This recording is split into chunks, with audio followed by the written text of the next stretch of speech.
Hi dears. അപ്പോൾ ഇന്നത്തെ video എനിക്കുണ്ടായ ഒരു അനുഭവം ഷെയർ ചെയ്യാൻ വേണ്ടിയിട്ടാണ് കേട്ടോ. നമ്മൾ ഈ കേക്കൊക്കെ ചെയ്ത് കൊടുക്കുമ്പോൾ ചിലപ്പോൾ അഡ്വാൻസൊക്കെ വാങ്ങാതെ ഇരിക്കുമല്ലേ നമ്മൾ ചെയ്യണത്. എന്നിട്ട് എനിക്ക് കിട്ടിയ നല്ലൊരു പണിയാണ് കേട്ടോ. അപ്പം എനിക്കൊരു വാശിയായിരുന്നു ആ കുട്ടിയുടെ കയ്യിൽ നിന്ന് ആ പൈസ വാങ്ങിയെടുക്കണം എന്നുള്ളത്. പക്ഷേ ഞാൻ എത്ര ശ്രമിച്ചിട്ടും അതിന് പറ്റിയിട്ടുണ്ടായിരുന്നില്ല. അപ്പോൾ രണ്ടനുഭവമാണ് എനിക്ക് ഒരേ ആൾ തന്നെ തന്നത് കേട്ടോ. ഇനി നമുക്ക് പൈസകൾ കിട്ടാനുണ്ട്. അപ്പോൾ നമ്മൾ പലരും ഇതുപോലെ എന്താ പറയുക, ഈ ഒരു ഫീൽഡിൽ അഡ്വാൻസ് വാങ്ങാതെ ചെയ്യുന്നവരായിരിക്കും. അപ്പോൾ എനിക്കുണ്ടായ അനുഭവം ഞാൻ ഷെയർ ചെയ്തപ്പോൾ ഞാൻ ഇൻസ്റ്റയിൽ ഒരു വീഡിയോ ഇട്ടിട്ടുണ്ടായിരുന്നു, എന്താണ് അഭിപ്രായം എന്നൊക്കെ ചോദിച്ചിട്ട്. അപ്പോൾ അതിൻ്റെ താഴെ ഒരുപാട് കമൻറ്റ്സ് വന്നിട്ടുണ്ടായിരുന്നു കേട്ടോ. ഇതുപോലെ കിട്ടാണ്ട് 1, 2, 3 വട്ടം ചോദിച്ചിട്ട് അവർ റെസ്പോണ്ട് ചെയ്യാണ്ടാവുമ്പോൾ നമ്മൾ ആ കാശ് അങ്ങനെ എഴുതി തള്ളിയ പോലെ ആവും. പക്ഷെ നമ്മൾ എത്രത്തോളം കഷ്ടപ്പെട്ടിട്ടാണ് ഈ ഒരു ഫീൽഡിൽ നിൽക്കുന്നതെന്നുള്ളത് നമ്മൾ ഈ ഒരു ഫീൽഡിൽ നിൽക്കുന്നവർക്ക് അറിയാൻ പറ്റും. നമ്മൾക്ക് ഉറക്കങ്ങളുണ്ടാവില്ല. കാരണം കസ്റ്റമേഴ്സ് പല ടൈമിലൊക്കെ ആയിരിക്കുമല്ലോ നമ്മൾ വിളിച്ച ഓർഡർ കൺഫേം ആക്കുക. അപ്പോൾ ആ ടൈമിൽ നമ്മൾ അവരുടെ ആ ഒരു ഫംഗ്ഷൻ ഭംഗിയാക്കാൻ വേണ്ടിയിട്ട് നമ്മൾ ഹാർഡ് വർക്ക് ചെയ്യും. എന്നിട്ട് ചിലപ്പോൾ ഉറങ്ങണത് ചിലപ്പോൾ 2 മണി 3 മണി ആ ടൈമിലൊക്കെ ആയിരിക്കും നമ്മൾ കിടന്നുറങ്ങണത്. അതുപോലെ തന്നെ പെട്ടെന്നൊക്കെ വിളിച്ച് പറയുന്ന ഓർഡർ ആകുമ്പോൾ ചിലപ്പോൾ നമ്മുടെ കയ്യിൽ എല്ലാ സാധനങ്ങളും ഉണ്ടായിക്കൊള്ളണമെന്നില്ല. ചിലപ്പോൾ വല്ല പ്രിൻ്റ് എടുക്കാനോ ഇതിനൊക്കെ നമ്മൾ ഓടേണ്ടി വരും. അപ്പോൾ അത്രയും നമ്മൾ ഈ ഒരു ഫീൽഡിൽ കഷ്ടപ്പെടുന്നുണ്ട്. അപ്പോൾ ഒരിക്കലും നമുക്ക് നമ്മൾ പണിയെടുക്കുന്ന പൈസ വേണ്ടാന്ന് വെക്കാനായിട്ട് പറ്റില്ല. അപ്പോൾ എനിക്കുണ്ടായ അനുഭവം നിങ്ങൾക്ക് ഉണ്ടാവരുതെന്ന് വിചാരിച്ചിട്ടാണ് കേട്ടോ ഞാനിവിടെ ഷെയർ ചെയ്യുന്നത്. ആരെയും നമ്മൾ അപമാനിക്കാനോ ഒന്നിനും വേണ്ടിയിട്ടല്ല. എനിക്കത് ഭയങ്കരമായിട്ട് എന്തോ ശരിയല്ലാത്ത പോലെ തോന്നിയിട്ട് ആ കുട്ടി ചെയ്ത കാര്യം എത്ര നമ്മൾ ന്യായീകരിക്കാൻ നോക്കിക്കഴിഞ്ഞാലും പല പല എക്സ്ക്യൂസുകളായിരുന്നു. എൻ്റെ അടുത്തുനിന്ന് ഒരു വട്ടം കേക്ക് ഓർഡർ ചെയ്തിട്ട് 1000-ൻ്റെ മേലെയുള്ള കേക്കായിരുന്നു. അപ്പോൾ ഓർഡർ ചെയ്തപ്പോൾ അതിന് മുന്നേ എൻ്റെ 2-3 പ്രാവശ്യം കേക്ക് കൊണ്ടുപോയിട്ടുണ്ട് കേട്ടോ. അങ്ങനെ ഞാൻ ഓർഡർ എടുത്തു, കേക്ക് ചെയ്ത് കൊടുത്തു. ഈ കുട്ടി പിന്നെ നമ്മൾ വിളിച്ചു കഴിഞ്ഞാൽ ഫോൺ എടുക്കില്ല.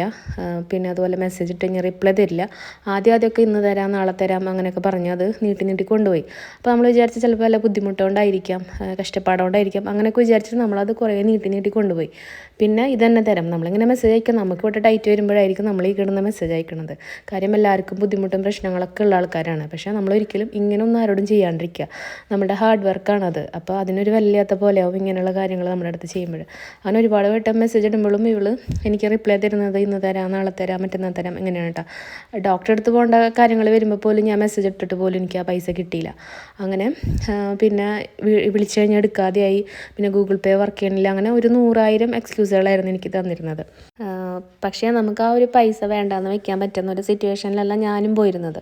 കാരണം നമ്മൾ ഭർത്താവിനെ ആശ്രയിക്കാതെ നമ്മളുടെ കാര്യങ്ങൾക്ക് അവരെ ബുദ്ധിമുട്ടിപ്പിക്കാതെ നമ്മളെ കാര്യങ്ങൾ ചെയ്തിങ്ങനെ പോയിക്കൊണ്ടിരിക്കുന്ന ഒരു സമയമാണ്. കുട്ടി ഒരാവശ്യം പറഞ്ഞു കഴിഞ്ഞാലും നമുക്ക് കുറച്ച് ടൈറ്റ് വരുന്ന സമയത്ത് നമുക്ക് ചിലപ്പോൾ ഹസ്ബൻഡിനെ ഡിപ്പെൻഡ് ചെയ്യാൻ പറ്റില്ല.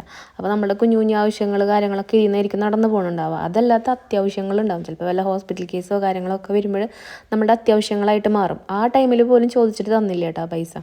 അങ്ങനെ ഞാൻ മുന്നേ എൻ്റെ കയ്യിൽ നിന്ന് കേക്ക് ഓർഡർ ചെയ്തിട്ട് ഞാനൊരു മഴയത്ത് ആ കുട്ടിക്ക് ആ കേക്ക് കൊണ്ടുകൊടുത്തൊരു ഓർമ്മയിൽ ഞാൻ അങ്ങനെ വണ്ടി എടുത്ത് പോയി ആ ഒരു കുട്ടിയുടെ വീടിൻ്റെ പരിസരത്ത് എത്തിയപ്പോൾ അവിടെ ചെന്നപ്പോഴാണ് അറിയണത് അവരോടൊന്ന് വീട് മാറിപ്പോയി എന്നുള്ളത്.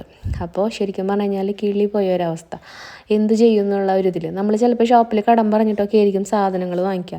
ഞാൻ ഈ പറയുന്നതൊക്കെ കറക്റ്റായിട്ട് നിങ്ങളൊരു ബേക്കറാണെങ്കിൽ നിങ്ങൾക്ക് മനസ്സിലാവും. നമ്മൾ ചിലപ്പോൾ ഷോപ്പിൽ കടം നിർത്തിയിട്ടായിരിക്കും സാധനങ്ങൾ മേടിക്കുന്നുണ്ടാവുമൊക്കെ.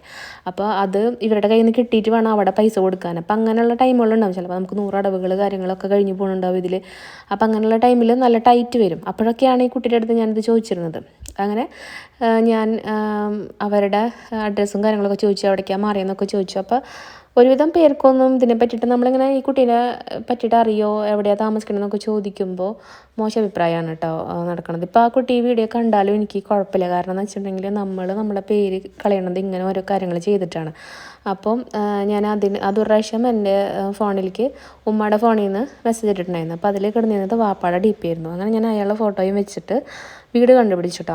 കുറേ അലഞ്ഞു. നമ്മൾക്ക് ഒരു പിടിയില്ല. ഇങ്ങനെ ഒരു സ്ഥലം പറഞ്ഞു തന്നാലും എവിടെ പോകണം ഏതിലേ പോകണം ഒന്നും അറിയില്ല കേട്ടോ. അങ്ങനെ കുറേ വീടുകളിലൊക്കെ നമ്മൾ നിർത്തി ചോദിച്ചു ആളറിയോ എന്നൊക്കെ ചോദിച്ചു. അങ്ങനെ ഞാൻ വീട് കണ്ടുപിടിച്ചു. അപ്പോൾ ഈ കുട്ടി പുറത്തേക്ക് ഇറങ്ങി വന്നിട്ടോ. അപ്പോൾ എന്നോട് പറഞ്ഞു എൻ്റെ കയ്യിൽ പൈസ ഉണ്ടായിരുന്നു എന്ന് പറഞ്ഞിട്ടാ. അവൾക്ക് മര്യാദ ഉണ്ടായിരുന്നെങ്കിൽ വണ്ടി ഓടിക്കുന്ന ആളാണ് ഇവിടെ എനിക്ക് കൊണ്ടുവന്ന് തരായിരുന്നു. കാരണം ഞാനിത് കുറേ നാളെത്തിയിട്ടാണ് ഈ പൈസയ്ക്ക് വേണ്ടിയിട്ട് ചെല്ലണത്. അങ്ങനെ പൈസ തന്നു നമ്മളൊന്നും പറഞ്ഞില്ല. എന്നിട്ട് അപ്പോൾ ചേഞ്ച് ഇല്ല. അപ്പോൾ ഞാൻ ചേഞ്ച് ആക്കിയിട്ട് അത് കൊടുത്തിട്ടാ. പിന്നെയും നമ്മളായിട്ട് ഇങ്ങനെ സംസാരിക്കാനൊക്കെ വരും. പിന്നെ നമ്മുടെ എന്തെങ്കിലും സ്റ്റാറ്റസും കാര്യങ്ങളൊക്കെ കാണുമ്പോൾ എന്തെങ്കിലുമൊക്കെ മിണ്ടി പറഞ്ഞൊക്കെ വരുമ്പോൾ നമ്മളും അതിനെ അവോയ്ഡ് ചെയ്തിട്ടില്ല. നമ്മൾ സംസാരിക്കും. നമ്മളെ ബുദ്ധിമുട്ടുകളൊക്കെ ചിലപ്പോൾ അതിൻ്റെ അടുത്ത് പറയും. ചിലപ്പോൾ അതിൻ്റെ എന്തെങ്കിലും കാര്യങ്ങൾ നമ്മളോട് പറയും. അത് നല്ല ഫ്രണ്ട്ലി ആയിട്ട് തന്നെയാണ് പോയിക്കൊണ്ടിരുന്നത്. അത് കഴിഞ്ഞിട്ട് ഒരു 6 മാസം കഴിഞ്ഞിട്ട് വീണ്ടും എനിക്കൊരു കേക്ക് ഓർഡർ തന്നു. എനിക്ക് പൈസ തരാനുള്ളത് ഈ ഒരു കുട്ടി മാത്രമല്ല കേട്ടോ, ഇനിയും പൈസകൾ കിട്ടാനുണ്ട്. 700, 1000, 2000 ഒക്കെ തരാനുള്ള ആൾക്കാരുണ്ട് കേട്ടോ. പക്ഷെ നമ്മൾ സ്റ്റാറ്റസ് ഒക്കെ ഇടുമ്പോൾ ഇതൊന്നും അവരെ ബാധിക്കുന്നതേ ഇല്ല എന്നുള്ള രീതിയിൽ ഇരിക്കുന്നവരും ഉണ്ട്. അങ്ങനെ എനിക്ക് ഒരു 5-6 മാസത്തിന് ശേഷം ഈ കുട്ടി തന്ന ഓർഡറിൻ്റെ പൈസ എനിക്ക് മുഴുവനായിട്ട് കിട്ടുന്നത് 1 വർഷം കഴിഞ്ഞിട്ടാണ് കേട്ടോ. 1 വർഷം 3 മാസം കഴിഞ്ഞിട്ടാണ് ഞാൻ പിന്നെ രണ്ടാമത് അവളെ കയ്യിൽ നിന്ന് ആ പൈസ വാങ്ങിയെടുക്കുന്നത്. അന്ന് ഒരു വെഡിങ് ആനിവേഴ്സറിയുടെ കേക്കാണ് കേട്ടോ എനിക്ക് തന്നിട്ടുണ്ടായിരുന്നത്. ഫോണ്ടൻ്റ് വർക്കൊക്കെ നമ്മൾ ചെയ്തിട്ടുള്ളൊരു കേക്കായിരുന്നു. അപ്പോൾ ആ കേക്കിൽ ഞാൻ ആ ഫോണ്ടൻ്റ് വർക്കിനൊക്കെ പൈസ നല്ല കുറവാക്കിയിട്ടാണ് കേട്ടോ പറഞ്ഞിട്ടുണ്ടായിരുന്നത്. ആകെ 100 രൂപയാണ് ഞാൻ അതുമ്മൽ എടുത്തത് ഒരു വർക്കിന്. എന്നിട്ട് അത് അത്രയും ഡിസ്കൗണ്ട് ചെയ്തിട്ടാണ് ഞാനത് കൊടുത്തത്.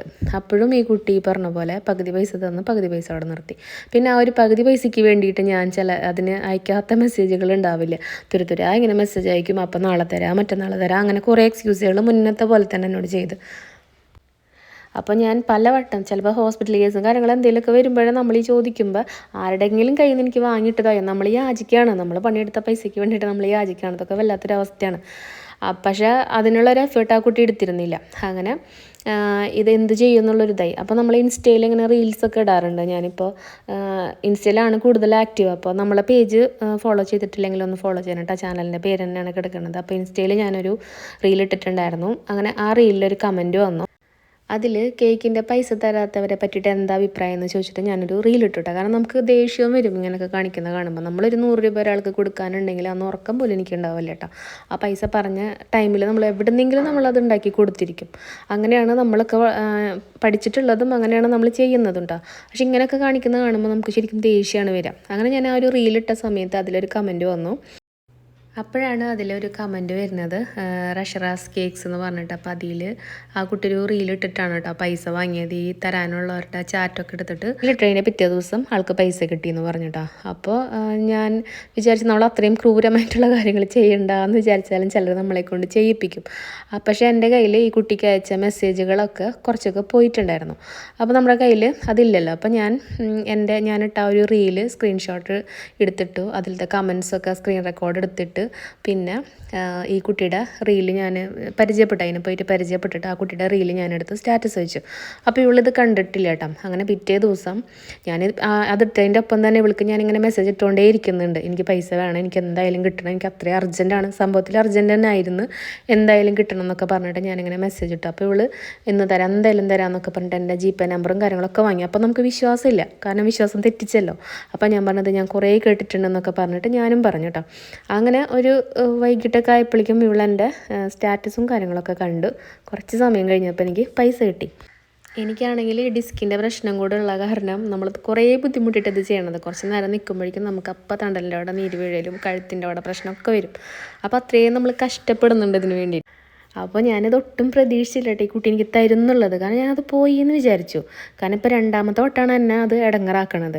പക്ഷേ ആ പൈസ കിട്ടിയപ്പോൾ ചെറിയൊരു പൈസ ആണെങ്കിൽ പോലും നമ്മൾക്ക് ഭയങ്കര സന്തോഷമായിരുന്നു. കാരണം എനിക്ക് അത്രയും അത്യാവശ്യമായിരുന്നു. ചില സമയങ്ങളിൽ ചിലപ്പോൾ നമ്മുടെ ബാങ്ക് ബാലൻസ് ഒക്കെ കേട്ട് കഴിഞ്ഞിട്ടുണ്ടെങ്കിൽ എല്ലാവരും ഞെട്ടും, ചിലപ്പോൾ 1 രൂപ പോലും ഉണ്ടാവില്ല. അതൊക്കെ ആയിരിക്കുള്ളൂ നമ്മളുടെ അവസ്ഥ. കാരണം 100 അടവുകൾ കാര്യങ്ങൾ അങ്ങനെയൊക്കെ ആയിട്ട് പോയിക്കൊണ്ടിരിക്കുകയായിരിക്കും. അപ്പോൾ അത്രയും അത്യാവശ്യമാകുമ്പോഴാണ് നമ്മളിത് ചോദിക്കണത് കേട്ടോ. എന്നാലും കൂടി തന്നിട്ടില്ല. പക്ഷേ എനിക്ക് ഭയങ്കര സന്തോഷമായി അതങ്ങനെ കിട്ടിയപ്പോൾ. അപ്പോൾ അതേപോലെ നിങ്ങൾക്കൊരു ഇൻസ്പിറേഷൻ ആയിക്കോട്ടെ എന്ന് വിചാരിച്ചിട്ടാണ് കേട്ടോ ഞാനിതിവിടെ ഷെയർ ചെയ്തത്. നമ്മൾ കിട്ടാനുള്ള പൈസകളൊന്നും വേണ്ടെന്ന് വെക്കേണ്ട ഒരു കാര്യമില്ല. കാരണം ഇതിൻ്റെ പിന്നിലുള്ള കഷ്ടപ്പാട് ചില്ലറ ഒന്നല്ല. അപ്പോൾ നിങ്ങൾക്ക് അങ്ങനെ പൈസകളൊക്കെ കിട്ടാനുണ്ടെങ്കിൽ ഇതുപോലെ ഉള്ള കാര്യങ്ങളൊക്കെ ചെയ്തിട്ട് പൈസ വാങ്ങിയെടുക്കുക. പിന്നെ നമുക്കെല്ലാവർക്കും അറിയാം ഈ ഒരു ഫീൽഡിൽ നിൽക്കുമ്പോൾ നമുക്ക് പാത്രം കഴുകലാണ് ഇതിൻ്റെ മെയിൻ പണി. ഇതിപ്പോൾ ഹോട്ടലിൽ ഫുഡ് കഴിച്ചിട്ട് അവിടെ പൈസ കൊടുക്കാണ്ട് പോകുമ്പോൾ പാത്രം കഴിക്കാറുണ്ടെന്നൊക്കെ നമ്മൾ പണ്ട് പറഞ്ഞു കേട്ടിട്ടില്ലേ. അതേപോലെ നമ്മളെ വീട്ടിലത്തെ ജോലികളൊക്കെ അവരെ കൊണ്ടൊരു 10-15 ഓർഡർ കഴിയുന്നവരെ ചെയ്യിപ്പിക്കേണ്ട ഒരു അവസ്ഥയാണ്. അപ്പോൾ ഇത്രയേ ഉള്ളൂ കേട്ടോ. അപ്പോൾ നിങ്ങൾക്ക് കിട്ടാത്ത പൈസകളൊക്കെ ഇതുപോലെ വാങ്ങിയെടുക്കുക. നമ്മൾ ട്രൈ ചെയ്യുക, എന്നും ശല്യം ചെയ്തുകൊണ്ടേ ഇരിക്കുക. അപ്പോൾ എന്തായാലും കിട്ടും. അതുപോലെ നിങ്ങൾക്ക് ഇതുപോലെ എന്തെങ്കിലുമൊക്കെ അനുഭവങ്ങൾ ഉണ്ടായിട്ടുണ്ടെങ്കിൽ താഴെ ഒന്ന് കമൻറ്റ് ചെയ്യാം കേട്ടോ. അപ്പോൾ നമുക്ക് അടുത്ത വീഡിയോയിൽ കാണാം. Take care, by.